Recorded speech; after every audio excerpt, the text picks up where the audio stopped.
नमस्कार। एक छोटा सा प्रयोग मैं मेरी माता बहनों के लिए बता रही हूँ। और छोटी लड़कियों मतलब बच्चों को जो रजस्वला होती है उसके लिए भी ये प्रयोग बहुत अच्छा है। आजकल खान पान बहुत डिस्टर्ब हो गया है, व्यक्ति का मानव जीवन बहुत डिस्टर्ब हो गया है। कब सोना कब जागना, क्या खाना, क्या उचित है क्या अनुचित है, ऐसा ज़्यादा ध्यान नहीं रख पाते हैं। तो इसलिए माहवारी से संबंधित परेशानी बहुत आ रही है। किसी को दर्द हो रहा है, किसी को ज़्यादा आ रही है, किसी को कम आ रही है, किसी को हो ही नहीं रही है।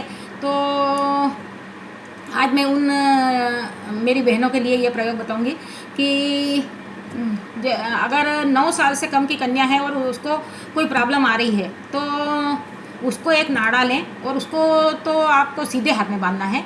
पर 12 वर्ष से अधिक आयु और 55 वर्ष तक की स्त्री को अगर माहवारी संबंधी परेशानी है, दर्द हो रहा है, कुछ उसको में रोग महसूस हो रहे हैं, तो आप एक नाड़ा लें और भगवान शिव का नाम से बांधना है। वो आप बिलपत्र के वृक्ष के पास जाएं, उसकी पूजा करें।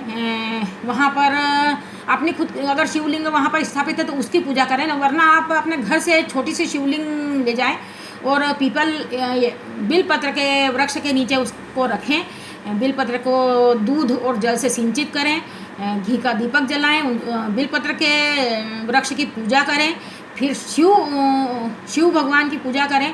शंकर भगवान की पूजा अपनी श्रद्धा भावना से आपको जैसी करना हो वैसी कर सकते हो। इसमें आपको बिलपत्र को नाड़े से, लाल रंग के नाड़े से 3 बार, अगर आप मतलब ऐसा परिक्रमा करने का स्थान है तो ठीक है, वरना हाथ को ऐसे करते हुए बिलपत्र को के वृक्ष को 3 बार लपेट दें और उसी का जो बचा हुआ नाड़ा है उसको आप अपने बाएं हाथ में बांधें। अगर 12 वर्ष से 55 वर्ष के बीच में आपकी आयु है और आपको माहवारी से संबंधित परेशानी है तो आप इसको बाएं हाथ में बांधें और 3 ही आपको भी उसके राउंड करना है। 3 राउंड करके आप वो कलावा बांधें।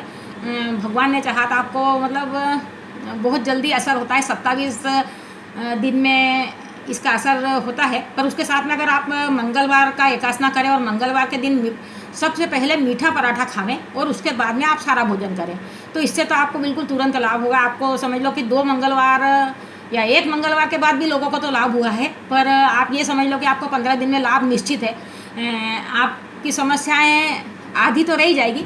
फिर आपको जो डॉक्टर सलाह देता है उसको तो आपको मानना ही पड़ेगा और उसकी दवाई गोली भी चालू ही रखना पड़ेगी। ये तो एक छोटा सा प्रयोग है, लेकिन इसके प्रयोग से भी मतलब बहुत लाभ होता है, ये हमने देखा गया है। और उसके साथ में आप एक काम और कर सकते हो कि अगर आप को गर्भवती मतलब जैसे शुरू में गर्भ ठहरा है और आपका गर्भ गिर जाता है तो भी आप पूजा इसी प्रकार आपको करना है।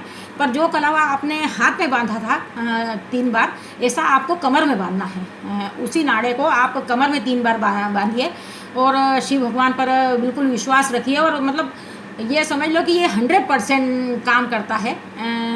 अगर वो जब तक नाड़ा बंधा हुआ है जब तक आपको गर्भपात नहीं होगा, ये निश्चित है। हम बहुत बार आजमाया हुआ है और बिल्कुल सरलतम है।